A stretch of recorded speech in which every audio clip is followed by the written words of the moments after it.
Nobody tells you this when you're in your 20s. You can have a job, be trying to build something on the side, and it still feels like you're moving slow. Then you open your phone, and apparently everyone at your age is ahead of you, making money, living better, figured it out. And you're just thinking, am I doing something wrong? Because I felt this myself. You're working, trying to move forward, but then you look around and it's like everyone else has got a head start. And at the same time, real life hits you. Rent is insane. Moving out your parents' house, even thinking about it properly, is a bit scary. Because it's not just moving out, it's sustaining it. Bills, food, everything. And then you think further ahead. A house, a family. That feels miles away. But instead of just dealing with that, you've also got your phone in your hand. And it's showing you a completely different reality. People your age making money online, traveling, buying things, living a life that looks sorted. And even if you know it's not fully real, it still gets to you.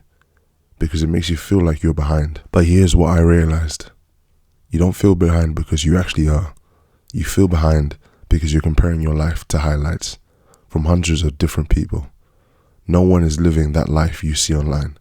You're just seeing bits of it and stacking it together in your head. And then there's this expectation as well.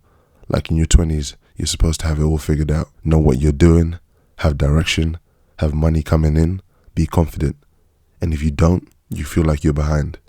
But realistically, most people don't have a clue. Your 20s isn't where everything clicks. It's where you start figuring it out. And it's messy. You try things.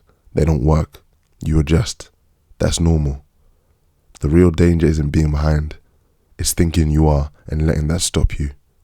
Because that's when you get stuck. Overthinking everything, doing nothing, watching more, doing less. And honestly, what helps more than anything is just getting back into real life.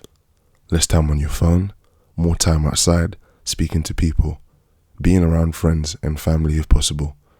Because when you're actually out there, you realize quickly, no one has it all figured out. Instead of trying to have everything sorted, just take small steps. That's it. Because small steps done consistently change everything over time. You don't need to know the full plan. You just need to move. Be patient with your thoughts, but impatient with your actions. Because thinking too much and doing nothing, that's what keeps you stuck. Indecision is far more damaging than making the wrong decision. At least when you move, you learn. When you sit still, you don't. Because the truth is, you're not behind. You're just early in the process. And this part, where everything feels uncertain, this is where most people quit. So if you're still here, still trying, still figuring it out, you're doing better than you think. Hang in there. Where are you at right now? Be honest. And if you're going through this as well, subscribe. I'm figuring it out too.